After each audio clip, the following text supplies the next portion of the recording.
Hola a todos y todas, bienvenidos y bienvenidas a una nueva sesión aquí en Canal Senior. Hoy tenemos una clase muy especial porque, bueno, vamos a hablar sobre el testamento, ¿no? El testamento tradicional y el testamento digital. ¿Qué pasa con todos nuestros bienes? ¿Cuál es el legado que le queremos dar, tanto en lo físico, en lo monetario, en nuestros bienes inmuebles, como en la parte digital, ¿no? Todas nuestras redes sociales, donde van a parar Facebook, Instagram. Todo eso lo vamos a ver con detenimiento en esta clase de hoy, en esta sesión de hoy. Y además, recordaros que tenemos muchísima agenda de actividades por delante con unas clases completamente diferentes entre sí que podéis consultar en la web de www.coapema.canalsenior.es. Ahí accedéis a la agenda de actividades y a otros contenidos que tenemos en Canal Senior para poder entretenernos y estar picheando ahí en la web de vez en cuando y que nos parezcan interesantes consultar. Tenemos juegos, tenemos noticias, tenemos una gran cantidad de contenido.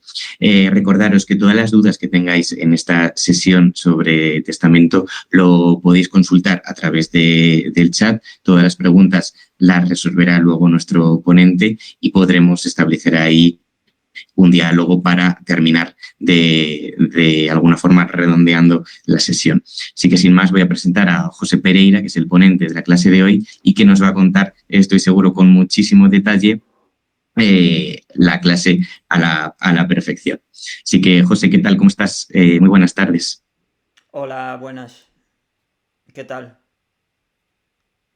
Nada, te dejo con nuestros asistentes. Esperemos que sea una clase muy útil, que podamos sacar cositas en claro y nos vemos dentro de una horita para resolver las dudas que tengamos, ¿de acuerdo? Perfecto. Nada, pues bueno, pues voy a empezar ahora la presentación y bueno, os traigo aquí la presentación del testamento tradicional y digital y bueno, cómo aprender a gestionarlos. En primer lugar voy a presentar un poco mi perfil. Yo soy economista, tengo un máster en comercio internacional por la USC y actualmente estoy trabajando como profesor de economía. Y también soy asesor financiero independiente y asesor senior expert. Aquí tenéis también mi LinkedIn que podéis consultar si queréis y cualquier duda es bienvenida. Bueno, este es el índice de lo que vamos a tratar en este webinar y bueno, vamos a ver todos estos aspectos y esencialmente os doy la bienvenida y lo que veremos la clase será adaptada especialmente a la planificación integral de la sucesión en cuanto al contexto legal español.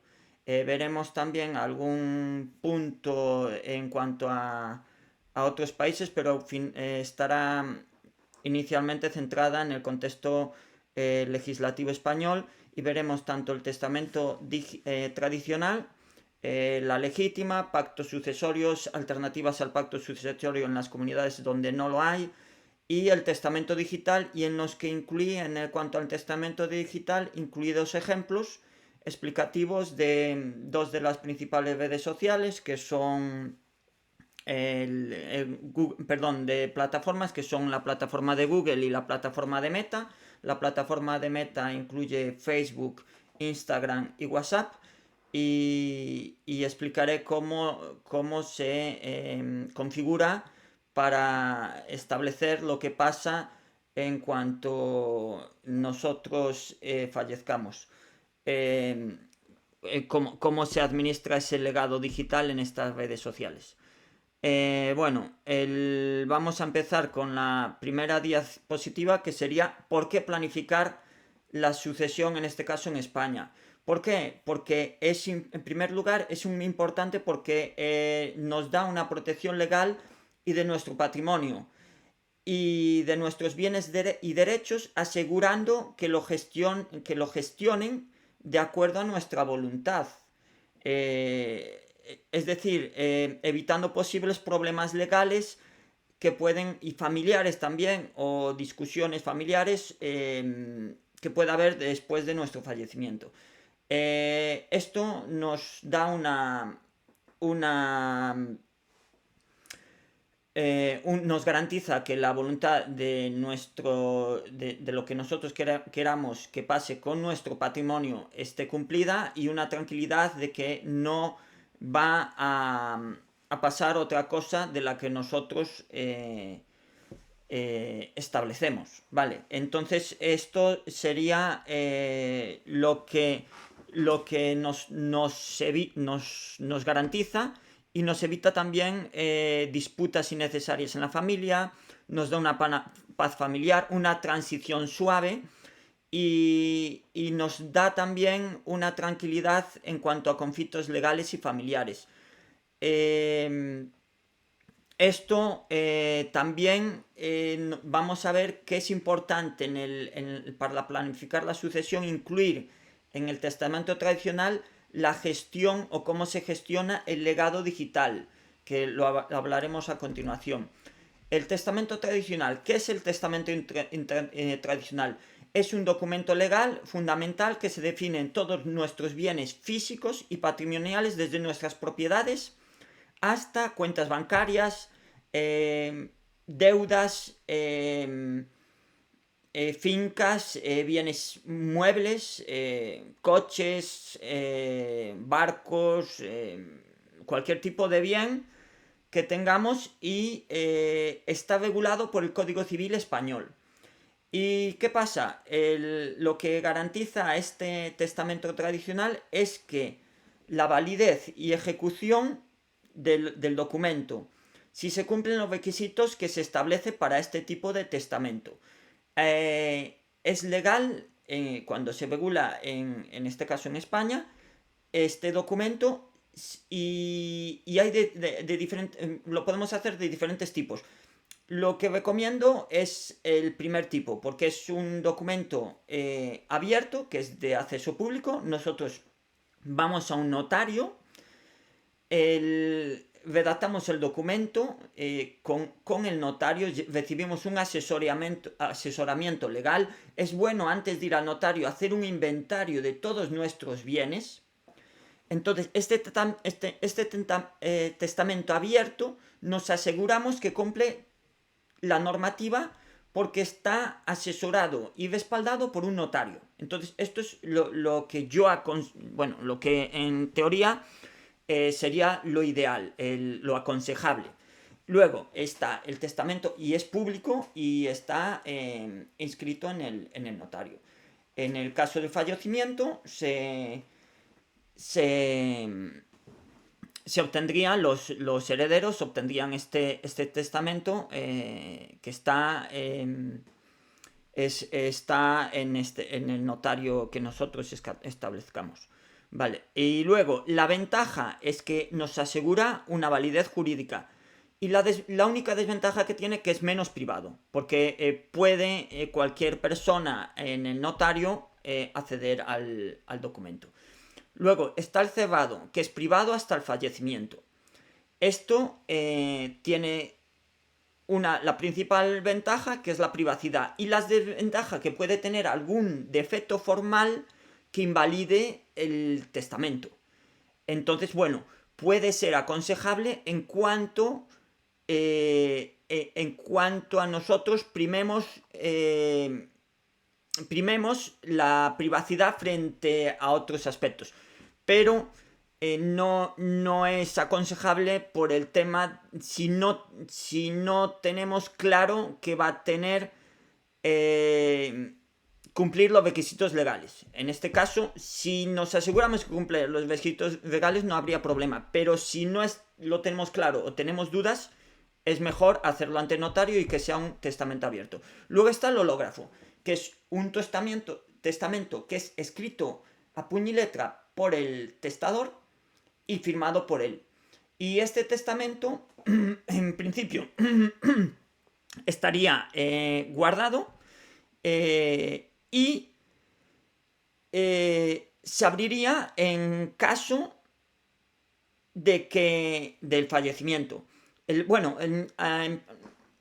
Hablando del cebado, el cebado también se entregaría en el notario, pero se entrega en sobre cebado y sellado. Entonces el notario no lo puede revisar. Por eso lo que comento de asegurarme de los requisitos legales que sean, que se cumplan, ¿vale? Y el hológrafo tiene aún menos garantías, porque no lo entregamos al notario, es muy privado y es gratuito y no lo llevamos al notario, es decir, lo guardamos en nuestra propia vivienda e informamos a un familiar de confianza de dónde está. Entonces es aconsejable en cuanto a privacidad y gratuidad, que es gratuito, y desaconsejable en cuanto que puede tener defectos formales o temas de la letra, o que no se entienda, o este tipo de cosas. Los requisitos esenciales de cualquier tipo de testamentos, de los 3 testamentos que tiene que cumplir, los principales son la capacidad legal del testador, es decir, que tenga más, cuando escriba el testamento, que sea mayor de 14 años, no tiene que ser mayor de edad, pero tiene que ser mayor de 14 años, que esté en pleno uso de todas sus facultades y que sea libre y por su propia voluntad, es decir, que no tenga ninguna coacción o que esté que haya algún engaño o presión para hacerlo, y que cumpla la ley española, ¿vale? Cumplimiento legal. Entonces, bueno, no es obligatorio que haya ningún tipo de testigo, pero en el caso de que el testador no sepa firmar, sea mudo o ciego o tenga algún problema físico o de discapacidad, sí que sería necesario los testigos según el caso. Vale. Luego, vamos a hablar ahora de la legítima. ¿La legítima qué es? Es una porción hereditaria obligatoria que tenemos que dar a los herederos forzosos. Es decir, nos restringe la libertad de testar a quien nosotros queramos.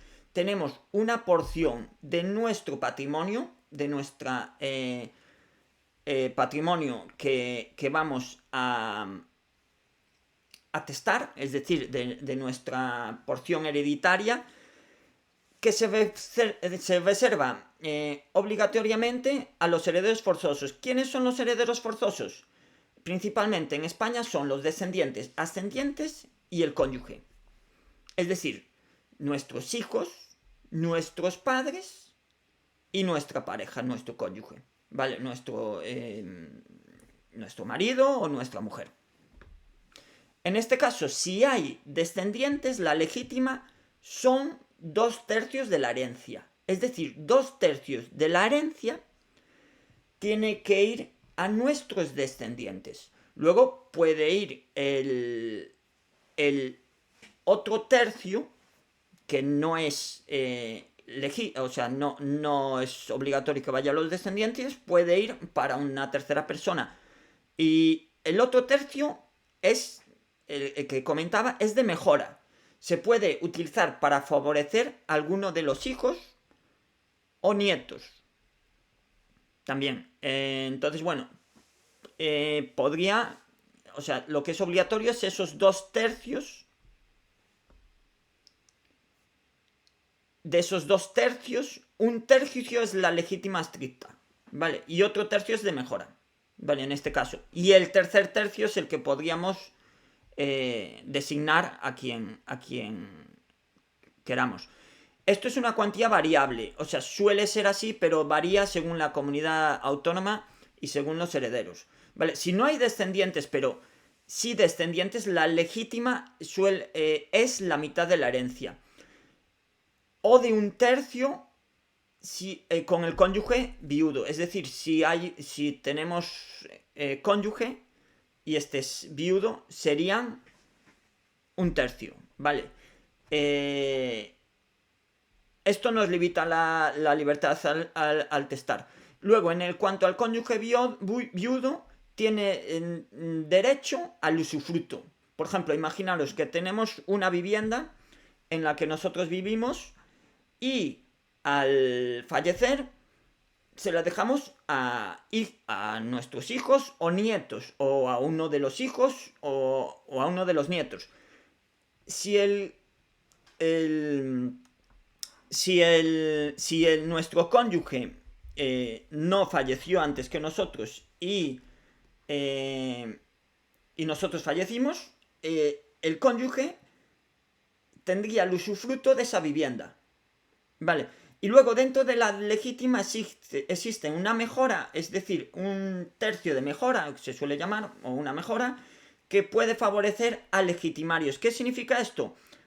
Los descendientes que en este caso uno de los tercios es la legítima de mejora, que ya lo hablamos antes. Entonces puede favorecer a alguno de los descendientes. Imaginaros que a un descendiente que se preocupó más por nosotros o nos cuidó en nuestra vejez, etcétera, podemos favorecerle dándole ese tercio de mejora. Vale, pero bueno, eso yo lo que aconsejo es hacer en vida ya un pacto sucesorio de mejora, que muchas de las comunidades lo permiten y es más favorable fiscalmente, que lo veremos a continuación. En algunas comunidades permite una planificación financiera en vida, que esto es muy útil. Por ejemplo, en este caso es un acuerdo en vida con los herederos forzosos, con ascendientes, descendientes y cónyuge, para donarle o bueno, o darle en herencia ciertos bienes que ya no entrarían, porque ya se les dona en vida, ya no entrarían en la herencia. Y entonces disminuirían la base o la masa patrimonial hereditaria. Y eso es favorable porque, como veremos a continuación, hay ciertos límites que están exentos, ciertos importes. Entonces, si lo donamos antes, eso ya no entraría o sea, ya podríamos disminuir ese importe de la masa hereditaria y también según el número de herederos, etcétera. Eso lo veremos. Solo lo hay en ciertas comunidades. Aquí os pongo varias: Aragón, Baleares, Cataluña, Galicia, Navarra, País Vasco y Valencia. Estas son las comunidades en las que está vigente el pacto sucesorio. Las ventajas que tiene: flexibilidad. Primero, tenemos una mayor libertad para distribuir los bienes tanto en vida como después del fallecimiento. Podemos decidir qué bienes los vamos a distribuir antes y cuáles después.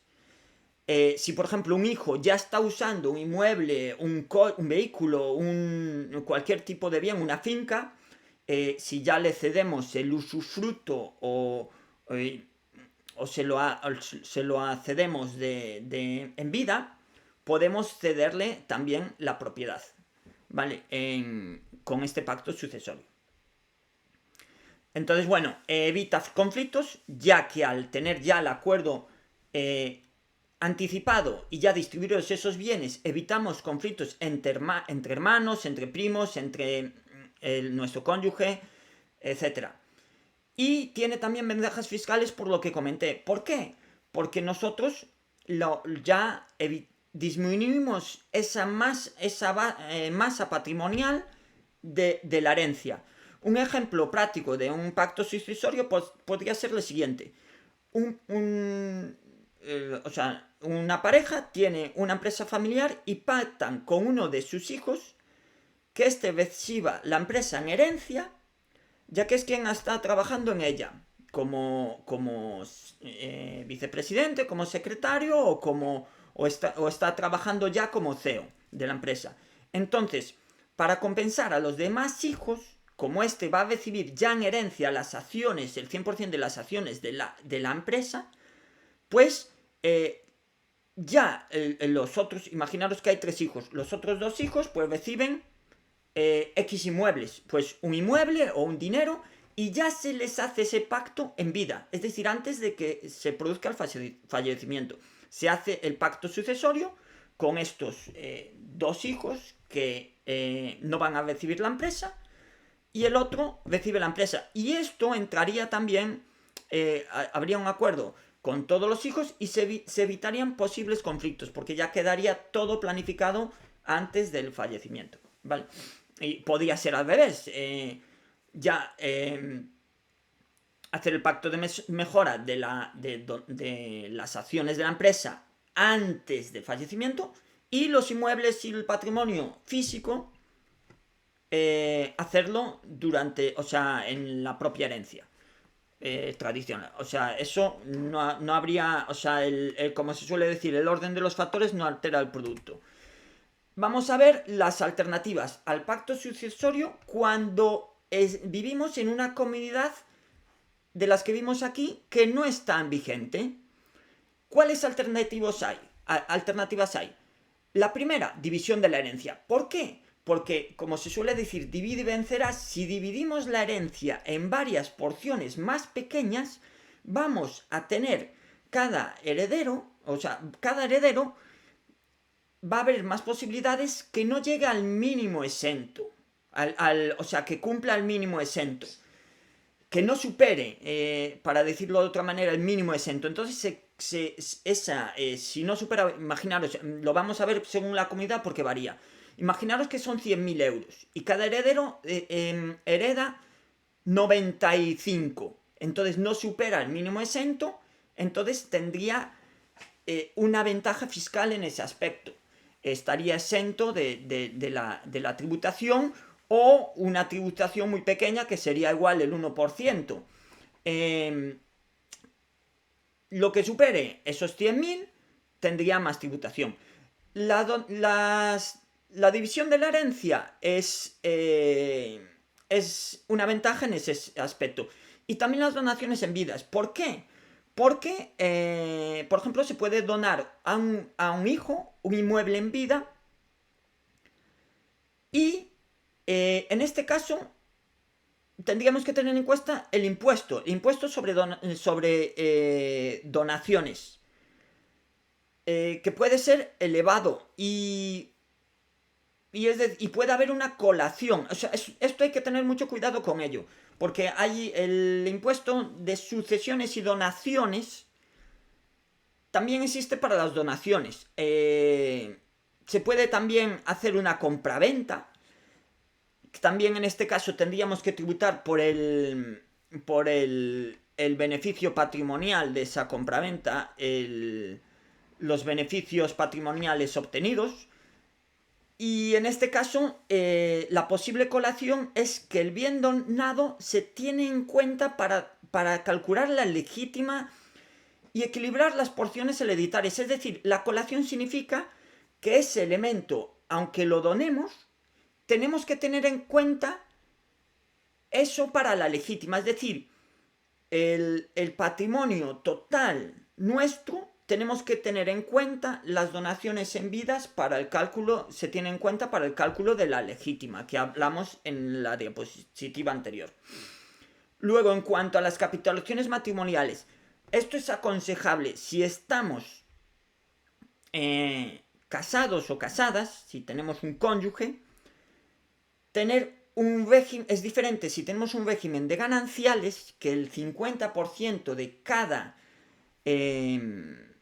del patrimonio es de cada cónyuge, a partir, ojo, el 50% a partir de las propiedades que adquiramos a partir del momento del enlace matrimonial.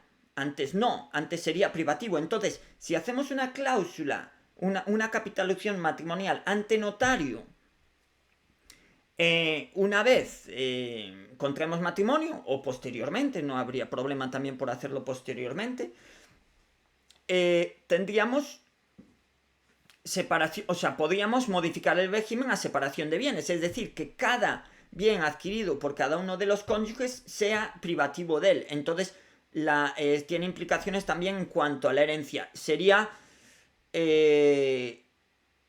ventajoso en algunos aspectos porque ya los bienes serían de cada cónyuge y por ejemplo, si es una casa o una vivienda que tenemos en gananciales, el problema es que lo que decida uno solo puede decidir, por ejemplo, yo decido heredarlo a un hijo, pero solo puedo decidir por el 50%. Entonces, si yo decido, imaginaros que estoy con mi cónyuge y decido eh, que lo herede uno de mis hijos, tengo 3 hijos, y el otro cónyuge decide que el otro 50 lo herede otro, que eso es habitual, aunque no tenga mucho sentido y penséis que es un poco extraño, ¿no? Hacer esto, a veces es más habitual de lo que parece y eso es lo que es fuente de problemas en cuanto a las herencias, porque imaginaros 4 hijos y le dejan un inmueble que lo heredan los 4. Entonces, ¿qué es? El 25% de cada uno. Y si no se ponen de acuerdo de ese inmueble, es el 25% de cada hijo. Y si no se ponen de acuerdo, la única opción posible es vender ese patrimonio y, y obtener el dinero, o sea, el dinero repartirlo. Pero cuando es un bien que no es divisible, que no es fácilmente divisible, es aconsejable dejarle cada bien a uno de los hijos. Si tenemos 3 inmuebles, pues dejarle un inmueble a cada hijo. ¿Vale? O el dinero en efectivo ya no habría problema, pero en cuanto a bienes patrimoniales que son difícilmente divisibles o liquidificables, es decir, que no se pueden vender de manera rápida, tenemos que tener en cuenta esto, ¿vale? Luego, en cuanto a cláusulas testamentales condicionales, podemos establecer unas condiciones especiales en el testamento que si no se cumplen, hasta que no se cumplen, no heredará ese heredero el patrimonio que le hemos dado en el testamento. Entonces, puede ser, ¿qué puede ser? Por ejemplo, imaginaros que en el testamento ponemos que queremos que herede un nieto un inmueble. Pues como condición le podemos poner que ese inmueble no lo herede hasta que acabe su carrera de administración de empresas en Yale o en la Universidad de Harvard o en la Universidad de Carlos III de Madrid o cualquier otra, o que acabe su carrera simplemente. O sea, podemos poner la condición que nosotros queramos, o que se vaya al extranjero a hacer unas prácticas en una empresa, o cualquier otro tipo de condición, ¿vale? O que estudie una carrera universitaria, o que haga un ciclo superior de informática. Podemos poner cualquier tipo de condición en el testamento.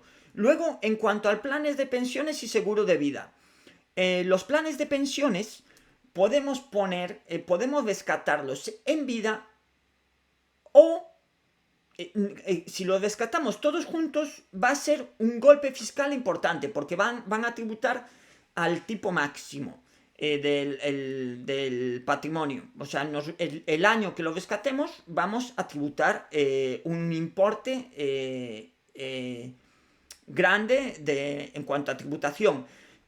Lo que es favorecible, si lo rescatamos, rescatarlo por partes o rescatar pues cada año o cada mes recibir una especie de salario en cuanto al plan de pensiones, irlo rescatando en vida. Y si no, lo que es ventaja favorable fiscalmente es, imaginaros que tenemos un hijo que en estos momentos está en el desempleo. Pues ese plan de pensiones, hacerle beneficiario a ese hijo que en este momento, por motivos X, se encuentra en el desempleo, porque le va a suponer un ingreso mensual y a nivel fiscal no va a tributar tanto, o sea, no va a ser tan perjudicial fiscalmente. Porque hasta cierto límite de ingresos patrimoniales, pues tienen una tributación menor, como es lógico, que como sabéis, el IRPF va por tramos.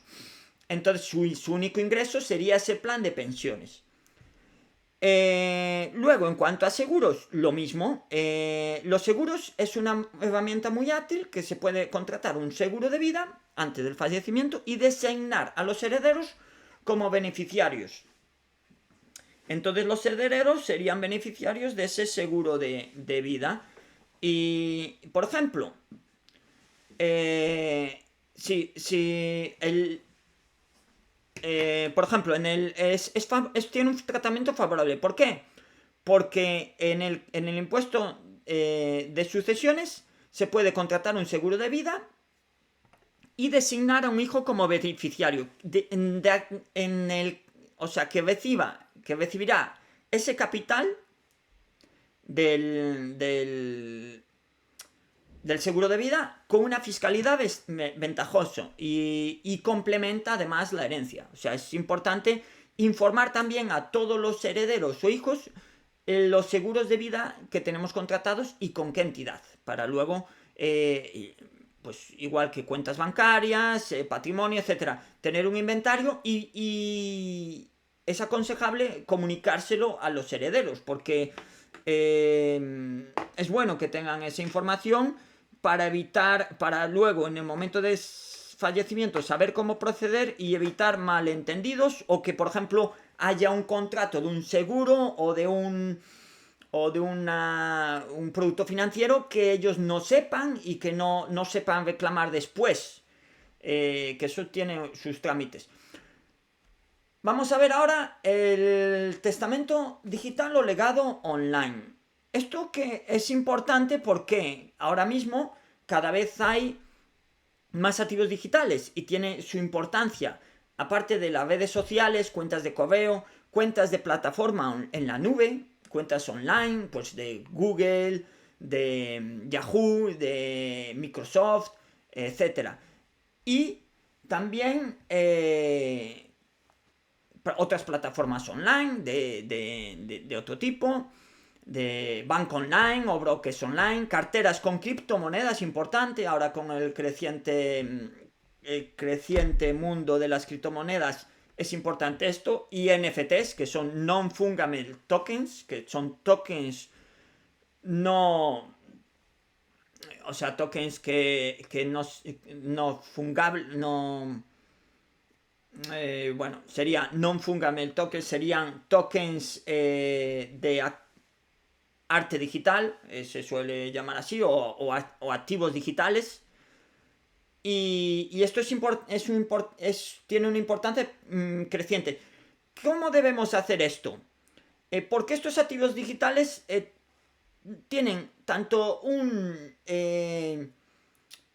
valor sentimental por nuestras redes sociales, nuestras fotos, lo que hacemos, nuestros vídeos, y si publicamos vídeos, como a nivel de desafío legal, porque en España la regulación aún está en desarrollo.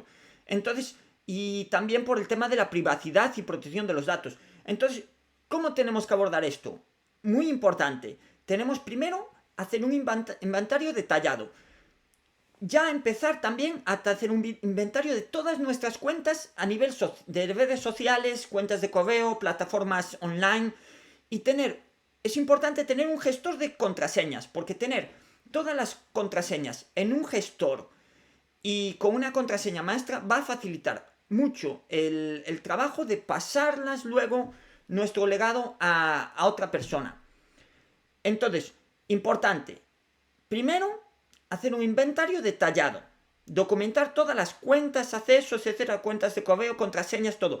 Importante hacerlo de manera planificada y, si puede ser, usando un gestor de contraseñas. Hay muchos que son gratuitos, como KeePass o OnePassword, etcétera, y otros que son de pago en la nube, etcétera. Pero podéis usar cualquiera. Hay muchos que son software libre, pero usar uno. Importante, designar un albacea digital. ¿Quién es el albacea digital? Albacea digital es la persona de confianza que se va a encargar de gestionar todo nuestro legado digital y todas nuestras cuentas a nivel digital. Que puede ser un hijo que tenga conocimientos de informática o que sepa de temas de tecnología, o un amigo Si no tenemos ningún hijo que sepa de ese tema, un amigo que sea informático, que tenga importante que tenga conocimientos en cuanto a tecnología de la información, que sepa gestionar cuentas, que sepa gestionar passwords y accesos OTP, que ahora es muy común, que ahora los accesos tienen segundo factor de autentificación, es decir, que tenemos que tener un segundo factor, que puede ser la huella o puede ser un código que decimamos en nuestro móvil o en una aplicación como Google Authenticator. Vale, importante, este segundo factor de autentificación aparte del password. Y luego unas instrucciones claras, que eso lo podemos incluir y es aconsejable en el propio testamento tradicional. Es decir, ¿qué vamos a hacer con esas cuentas? ¿Las vamos a cebar? ¿Las vamos a poner de manera conmemorativa? ¿Las va a gestionar esa albacea digital después de nuestro fallecimiento? Las cuentas también de los bloques online, ¿quién las va a gestionar? ¿Va a gestionar un hijo? ¿Los van a gestionar varios? Las carteras de criptomonedas se van a transferir por partes iguales a cada hijo. ¿Qué vamos a hacer con eso? Y asegurarnos que se cumpla con ese albacea digital de confianza. Vale, vamos a ver ahora dos ejemplos de nuestro legado digital. El primero en una cuenta de Google y el segundo lo vamos a ver en Meta. Vamos a ver el primero de la cuenta de Google. Vale, primero entramos en nuestra cuenta de Google y luego entramos en mi cuenta o Google Account. Justo debajo de nuestra imagen podemos darle a mi cuenta. Y dentro de mi cuenta vamos a Data and Privacy o Data y Privacidad, si lo tenéis en español. Yo lo tengo en inglés y os voy a poner cómo se haría para poner una persona de confianza que gestione nuestro legado, o sea, nuestra cuenta. Le van a dar directamente, muchas plataformas ya tienen esto y las que no lo tienen lo están implementando. Entonces Google y Meta ya lo hizo y hay otras que están haciéndolo o ya lo hicieron también, como Microsoft, por ejemplo. Entonces esto sería similar, os voy a poner el ejemplo de estas dos, pero bueno, sería similar para otras. En cuanto a las carteras de criptodivisas y brokers online, de momento casi ninguno lo tiene implementado, el tema del legado o la gestión de la cuenta después de la muerte. Entonces tenéis que hacerlo directamente pasándole, como os dije, ese gestor de contraseñas o esa clave maestra al vuestro albacea digital o indicando cómo se procedería en el testamento tradicional, indicando las instrucciones a seguir. Vamos a verlo ahora con la cuenta de Google.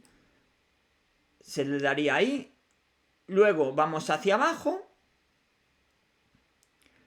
Aquí a Make a Plan for Your Digital Legacy, es decir, hacer un plan para nuestro legado digital, es decir, cómo lo vamos a gestionar. Hacemos clic ahí y le damos a Viva, a Turn On, si lo tenemos en off, le damos a encender nuestro plan, o sea, a poner en on nuestro plan, es decir, activar nuestro plan. Y decidir qué vamos a hacer. Pues aquí, como veis, yo le puse que después de 18 meses de inactividad me contratarán 3 meses antes de que pase esto. O sea, si están 18 meses en inactividad, ¿qué van a hacer? Me contratarán por SMS a estos correos, a este correo y a este otro que tengo de seguridad, que es cuando podemos poner menos también, podemos poner 3 meses, 2, lo que queramos. Y podemos añadir aquí lo que hacer. Podemos decidir también si queremos que se mueva directamente nuestra cuenta o decidir una persona o varias de confianza que la gestionen, que podrán descargar nuestros datos y gestionar la cuenta. Vale, sería aquí. Aquí, bueno, a ver si se ve aquí. Aquí serían las personas de confianza. Ponemos nuestro correo y les mandarían una información diciendo que esta persona, la cuenta de esta persona está inactiva y le dan acceso a ciertos datos. O sea, se podrían descargar la información y acceder a nuestros correos, a nuestras fotos, etcétera. Y luego también podemos poner un auto-reply, es decir, que cuando esté nuestra cuenta inactiva, a todos los correos que nos lleguen se contestará automáticamente: esta cuenta está inactiva, por favor contacten con tal persona. Podríamos poner algo así. Vale, vamos ahora a ver el caso de Meta, que incluye Facebook, Instagram y WhatsApp. Abrimos cuenta en Facebook, en este caso se gestiona todo a través de la cuenta de Facebook, y le damos abajo donde pone nuestra foto de nuestro perfil, le damos también a Settings y en Privacy, o en configuración y privacidad, si lo tenéis en español. Y ahora vamos a ver a continuación qué más tenemos que hacer. Le damos a Settings, luego le damos aquí, le damos a Settings, no a Settings y Privacy. Le damos a Settings y Privacy. Bien, le damos ahora a Personal Data, dentro de Meta Account Center. Personal Details, o sea, detalles personales le tendríamos que dar. Uy, perdón. Vale.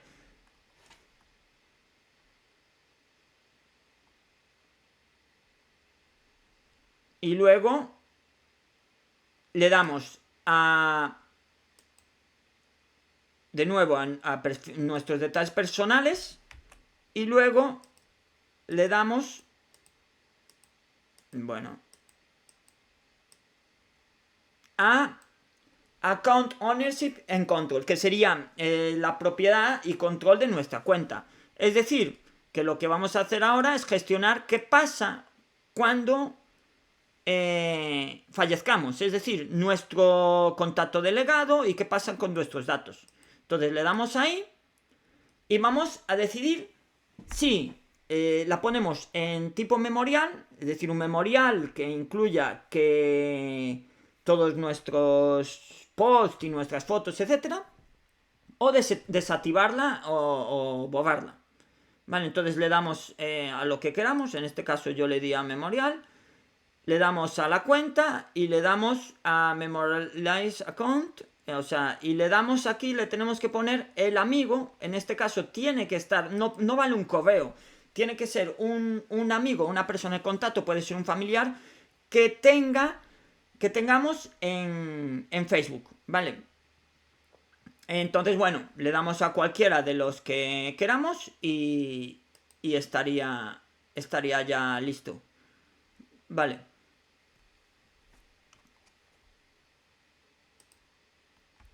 Ahora vamos a ver un poco en cuanto a fiscalidad. Esto es lo que os comentaba de la fiscalidad en cuanto al impuesto de sucesiones y donaciones. En este caso vamos a ver el tema de sucesiones.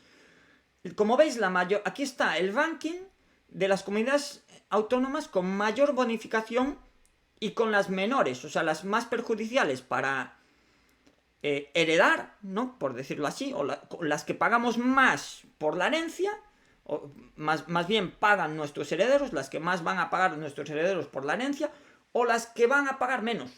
Entonces, la mayoría, aquí vamos a poner el ejemplo de lo que pagaremos por 1 millón de euros. Pues 1 millón de euros de herencia.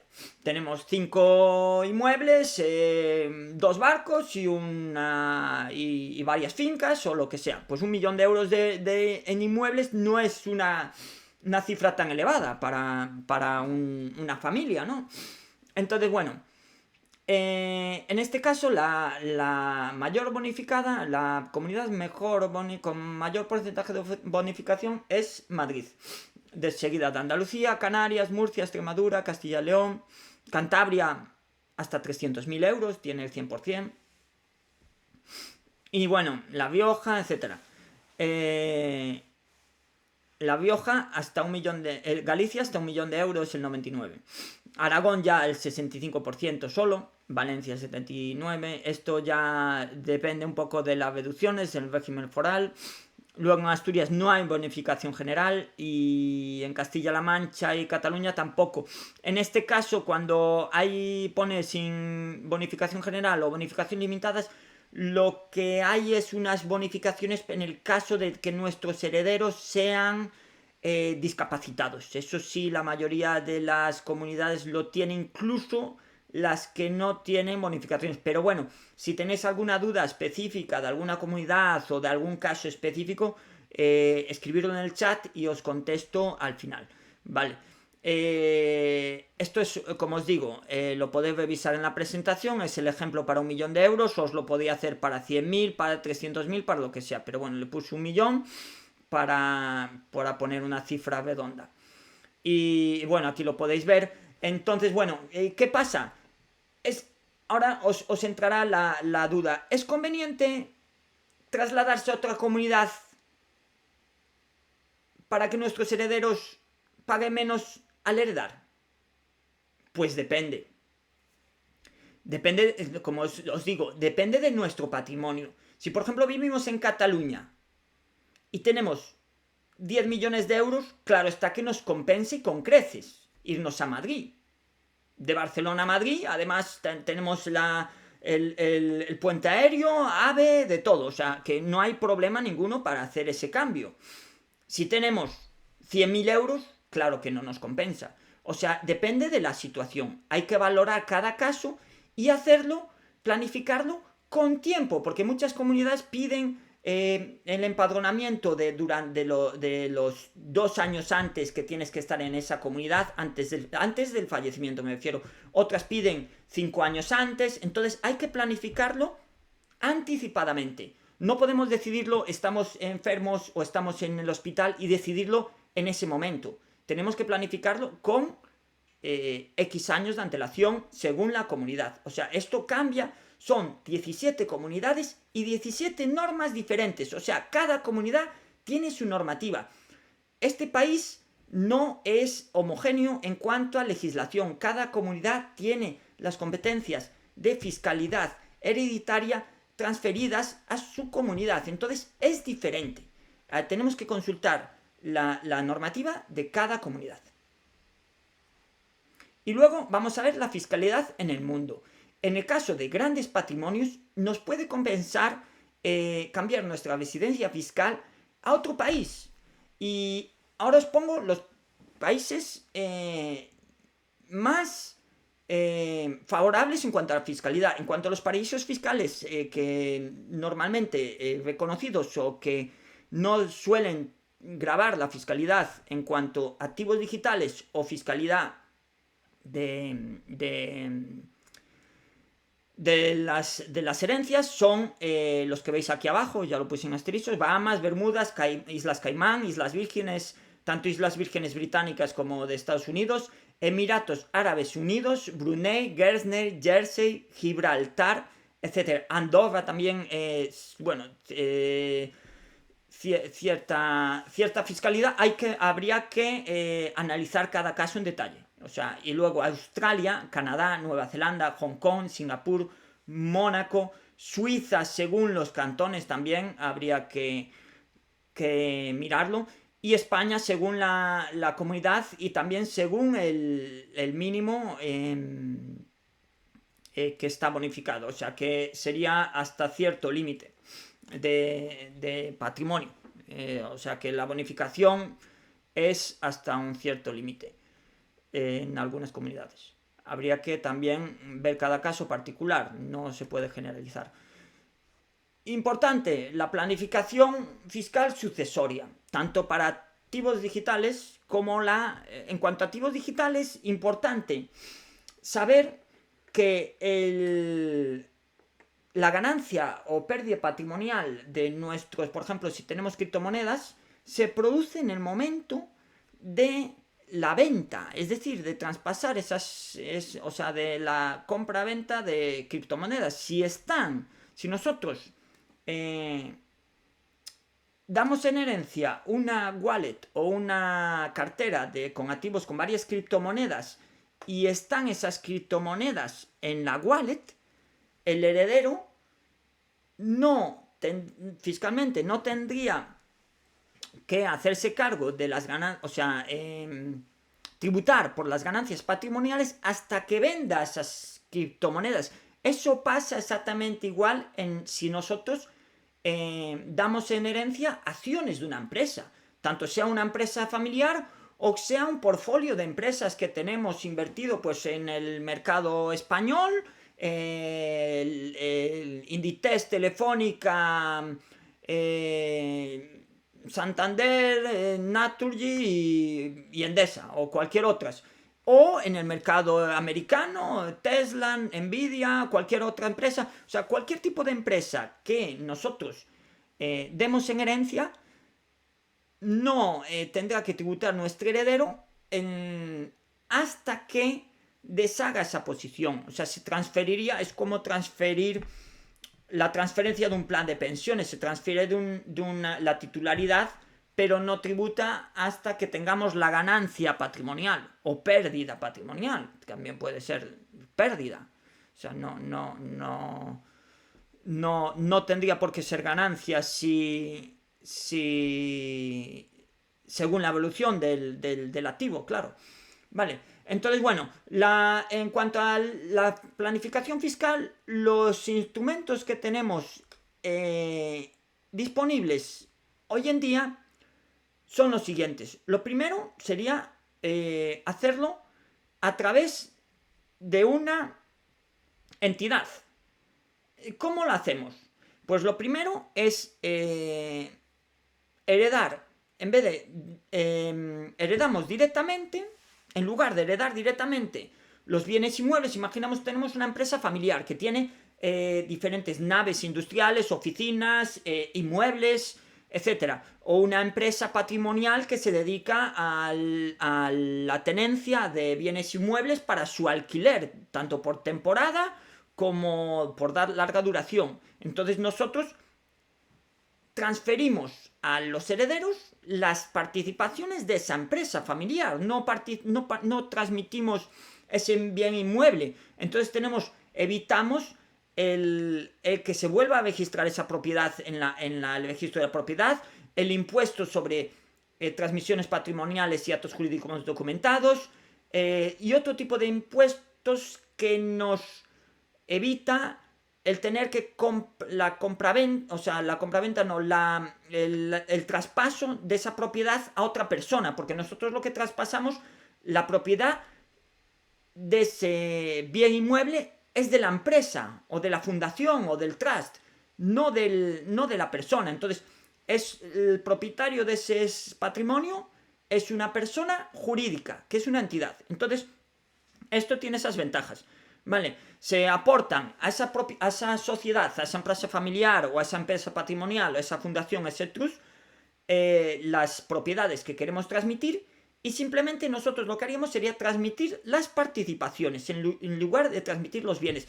Esto tendría también efectos favorables al evitar los malos entendidos, la liquidación de cierto tipo de bienes y también la transmisión directamente de X acciones a cada hijo o hija. Entonces, podemos hacerlo ya, no tenemos que preocuparnos, le vamos a dejar un inmueble a este hijo, otro inmueble a este otro, pues le dejamos X acciones a uno, X acciones a otro y X acciones a otro. Todos los bienes son de esa empresa familiar. Luego, en cuanto en algunas participaciones, por ejemplo, para el impuesto sobre sucesiones, puede ser inferior el valor de mercado de los activos subyacentes si se aplican descuentos por liquidez o minoría. Por ejemplo, en el caso de tenemos una participación de una empresa familiar que tenga poca liquidez o tenga los socios sean minoritarios o sean ya socios de la empresa. Imaginaros que tenemos una empresa familiar en las que están compuestos, los socios de la empresa son los padres y los 4 hijos. Al fallecer uno de los padres, esas participaciones van en partes iguales al resto de socios de la empresa. Entonces, tendría ventajas fiscalmente porque sería una parte ya pequeña de la empresa.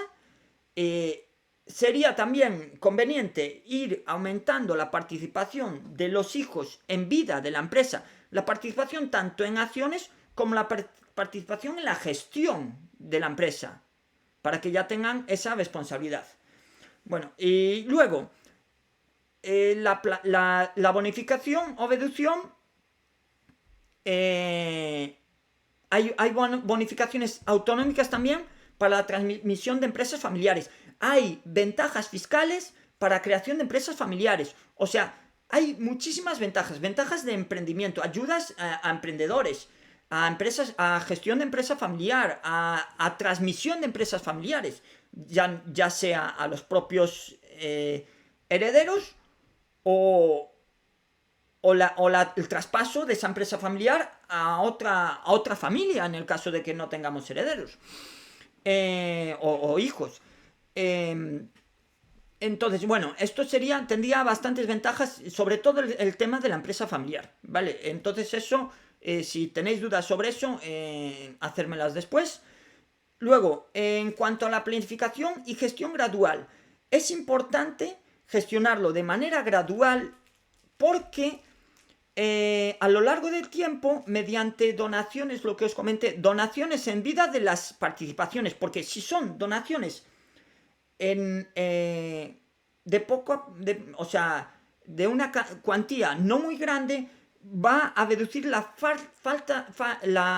carga fiscal en el momento de fallecimiento. Lo que os decía, ir aumentando la participación tanto en la propia empresa como las participaciones de los hijos, el porcentaje de participación en la sociedad en cuanto a la propiedad de las participaciones, porque eso va a disminuir luego, posteriormente, la carga fiscal. Vale, importante, todo esto, un asesor fiscal y financiero independiente. Contar con un asesoramiento es fundamental. Lo que os dije, seguros de vida, planes de pensiones. Y en cuanto a beneficiarios y transmisión de esos planes, transmisión a pues herederos que tienen menos ingresos de esos planes de pensiones, ventas vitalicias, también transmisión de estas ventas vitalicias. Por ejemplo, si tengo una venta vitalicia, contraté una venta vitalicia por un inmueble y ya me están dando ventas de ese inmueble, eso ya disminuye el patrimonio de la herencia. Entonces tenemos mejor fiscalidad, aumento de una deuda. Por ejemplo, si yo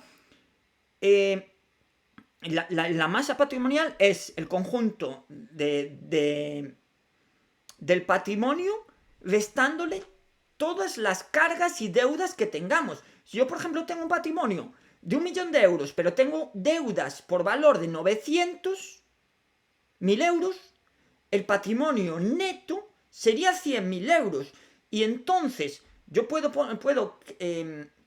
contratar préstamos para pues un viaje o para comprar un inmueble o para lo que necesite. Si ese valor de esas deudas disminuye, o sea, el valor de esas deudas disminuye el patrimonio hereditario, ¿vale? Y los activos digitales también hay que tenerlo en cuenta en cuanto a eso. Y fundaciones sin ánimo de lucro también tiene bastantes ventajas fiscales, crear una fundación sin ánimo de lucro o con fines culturales, etcétera. Y bueno, ahora vamos a ver el final y los últimos consejos: buscar un asesoramiento especializado, documentar siempre todos nuestros activos digitales, llevar un inventario, actualizar nuestro testamento regularmente. Si hay algún cambio, adquirimos un inmueble, vendemos alguna propiedad o algún activo,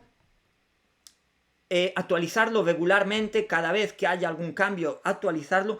Importante, lo más importante, una de las cosas más importantes de total, reunir y comunicarle a nuestros herederos, hacer una reunión familiar, una comida familiar, etcétera, y explicarles nuestros planes. Importante. Tener también siempre una persona de confianza como albacea digital y planificarlo con tiempo nuestro legado. No esperar a última hora, planificarlo, porque eso va a ahorrar tiempo y dinero a nuestros seres queridos.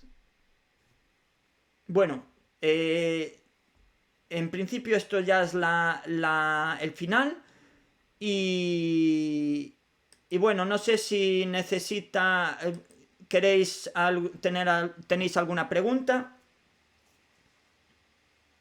Bueno, lo primero, José, muchísimas gracias por la sesión, por por este mapa que ya se va estructurando un poco en nuestras cabezas. La primera pregunta nos dice si en sucesiones, ¿cuánto hay exento en Aragón? En Aragón, a ver, en sucesiones en Aragón, a ver, Aragón el porcentaje de bonificación es el 65%. Exento no sé exactamente cuánto hay, pero lo puedo buscar aquí. Es en mínimo exento Aragón, a ver.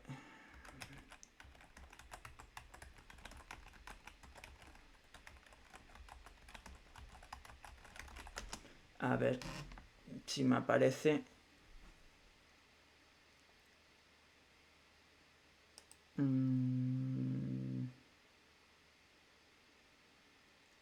Te lo tendría que buscar, aquí no me aparece, no, es que claro, cada comunidad es diferente, entonces, eh, eh, a ver si aparece aquí, cada comunidad es diferente, a ver.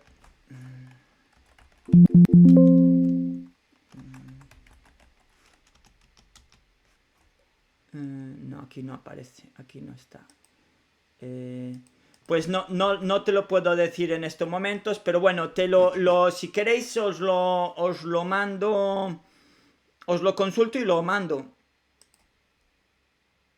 Perfecto, No lo lo sé. podemos, No, cada lo comunidad es muy podemos mirar. diferente. A ver, voy a buscar de nuevo.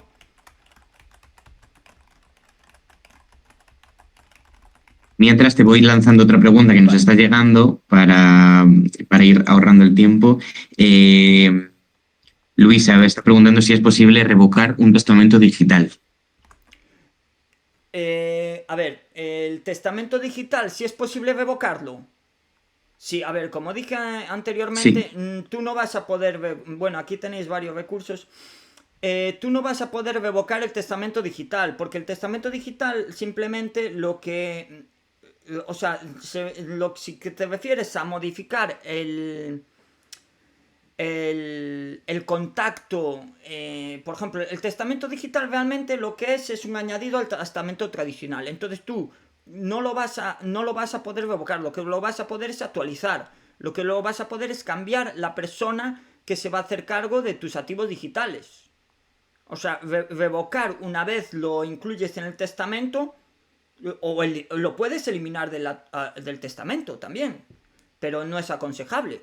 O sea, revocar no sé a qué se refiere, pero en el caso de que no quieras legar a esa persona tus activos digitales, lo tienes que modificar, como dije aquí, si cualquier cambio tienes que actualizarlo en el notario.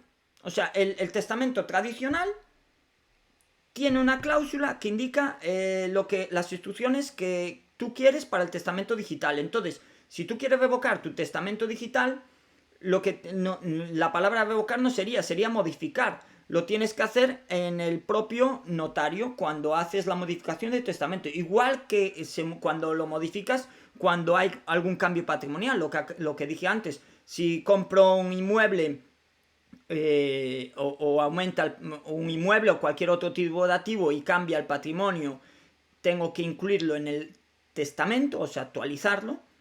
Igual que cuando cambia la situación o lo que decida yo que quiere que pase con mi testamento digital, tengo que cambiarlo directamente yo o en el notario. ¿Vale? Puedo si es un cambio pequeño, puedo decirle al albacea digital, pues mira, en vez de hacer esto así, pues lo haces de otra manera. Pero si no, si es un cambio ya más grande, tendría que incluirlo en las instrucciones, en la cláusula del testamento digital incluida en el testamento tradicional, porque hoy en día en España no hay un testamento digital como su propio nombre indica. Tengo que incluirlo, las instrucciones del testamento digital, en el tradicional. vale, también tenemos a Julián que está preguntando, ¿puedo dejar en vida un plan de pensiones a mis hijos? Sí, lo podría dejar en vida. Tendría que poner de beneficiario al plan de pensiones a sus hijos, y el rescate tendría que hablar con la entidad financiera, o sea, traspasar tiene dos opciones. Una sería el traspaso del plan de pensiones, o sea, traspasar ese plan de pensiones a la entidad de su hijo o su hija o sus hijos. Y la segunda opción, lo más lógico es poner al plan de pensiones como beneficiario a su hijo o sus hijos. Lo más adecuado es ponerlo a los hijos que tengan menores ingresos o menor y ponerlo de manera periódica. O sea, no el plan de pensiones se puede rescatar todo junto, es decir, el rescatar el importe del plan de pensiones, la totalidad del plan de pensiones, o rescatarlo mensualmente cierta cantidad. Entonces, para tener una mejor fiscalidad, sería lo ideal rescatar una cuantía, no rescatarlo todo junto y rescatar una cuantía mensual que estime oportuna el beneficiario del plan de pensiones y para tener ventajas fiscales, en este caso. No tributar tanto en el IRPF, porque realmente el plan de pensiones es un ingreso, una venta. Entonces está... la tributación es a través del IRPF. Muy bien, parece que no tenemos ya más preguntas, así que nos va a tocar despedirnos. Darte las gracias de nuevo, José, por esta sesión. Gracias. Bueno, nos está entrando otra pregunta. Igual tenemos tiempo Vale, ha sido para esto esta. de Si lo de hay, Aragón, pero no... A ver, espera, a ver aquí.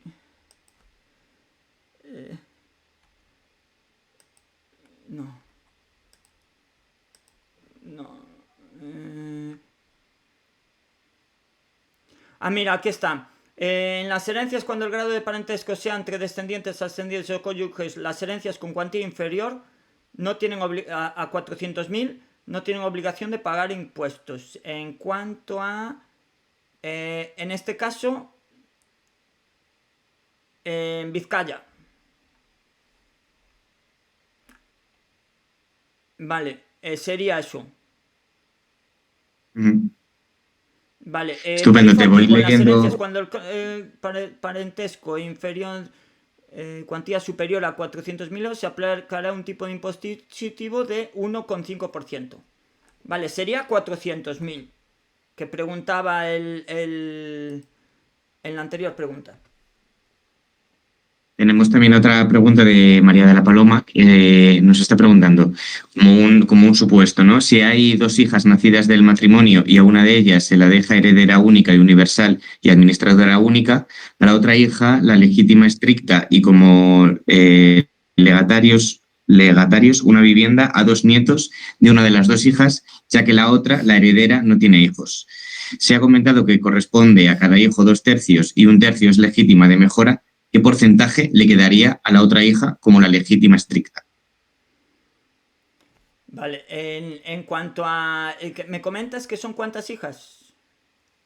Son dos. Dos hijas, vale. Y una se le quiere dejar como... No entendí. A una de ellas se la deja heredera única y universal y administradora única. A la otra hija, la legítima estricta, cada hijo 2/3 y un tercio es legítima de mejora. Entonces se pregunta qué porcentaje le queda a No, la otra a hija ver, como la legítima. eso creo que lo entendisteis mal. A ver, lo voy a volver a poner. La legítima. A ver. Vale, en cuanto a la legítima, la porción hereditaria, esto cambia según la comunidad, pero lo normal es que en cuanto a la legítima, los 2/3 son los 2/3 obligatorios para herederos forzosos, que son descendentes, ascendientes y cónyuge. Y el otro tercio es de mejora, es decir, que el tercio, que se suele decir el tercio de mejora. Entonces, el otro tercio lo puedo dejar, o sea, los 2/3 se lo tendría que dejar en este caso a ver, déjame ver, pero creo que lo dije bien. Sí, a ver, si hay descendientes, los 2/3 de la herencia, es decir, lo que se llama la legítima larga, se dejan a los descendientes.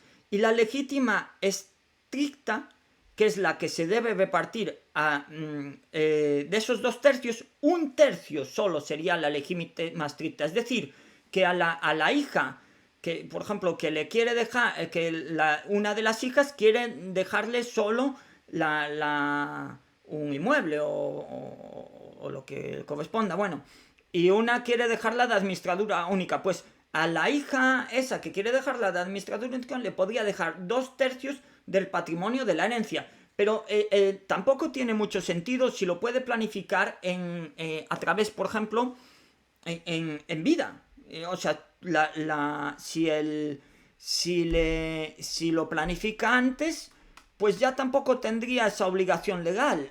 Como dije antes, cuando se reduzca la masa patrimonial, pues ya esa obligación de la legítima queda en una plena formalidad, porque si ya todos los bienes se distribuyeron en vida, ya no hay ninguna masa que repartir. O sea, si tú quieres darle todo a un hijo, lo mejor es planificarlo en vida, porque así ya no tendrías la restricción de la legítima, que esto es la limitación de la libertad de testar. No sé si me explico. Dice Paloma que es un hecho real que le ha sucedido a ella. Entonces, bueno, también como traer, ¿no?, todas las experiencias al final personales que tenemos en el día a día. Si no se planificó en vida y le quiere dejar todo el patrimonio en el momento del fallecimiento a las hijas, tendría 1 tercio como mínimo dejárselo a esa hija. Como mínimo 1 tercio de la herencia, que es la legítima obligatoria o la legítima forzosa. Comenta, su hermana se ha puesto heredera única universal y administradora única de toda la herencia de sus padres. Vale, sí, pues esa hermana tendría 2 tercios de la herencia y la otra hermana, la que tiene la legítima forzosa, sería 1 tercio por ley. Pero, ¿qué pasa? Que si los padres lo quieren planificar para que la que tiene la legítima forzosa no tenga nada, o sea, creo que es lo que intenta preguntar, o sea, para que quede la administradora única el 100% de la herencia, tendría que hacerlo en vida. No, porque en cuanto a herencia, no legalmente no puede.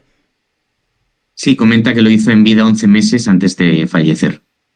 Ah, bueno, si lo hace en vida, sí, no tendría esa restricción. La legítima es en cuanto a testamento.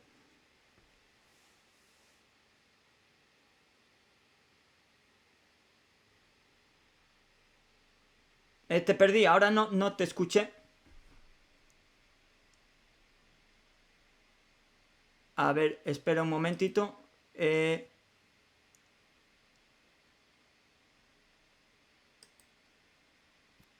No sé, el micrófono. Ahora sí. Ahí ya te escucho. Sí, ahí estamos. Le da las gracias, Paloma, por haber resuelto la duda y bueno, gracias también a vosotros por preguntar y por confiar en José para este tipo de cuestiones, que al final es lo importante, ¿no?, de estas sesiones.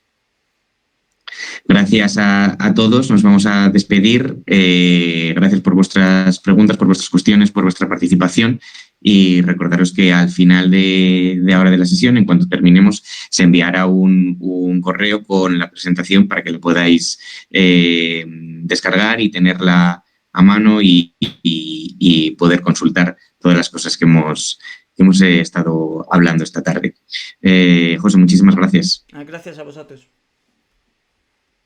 Nos vemos en la siguiente sesión de Canal Senior. Vale. Adiós a todos.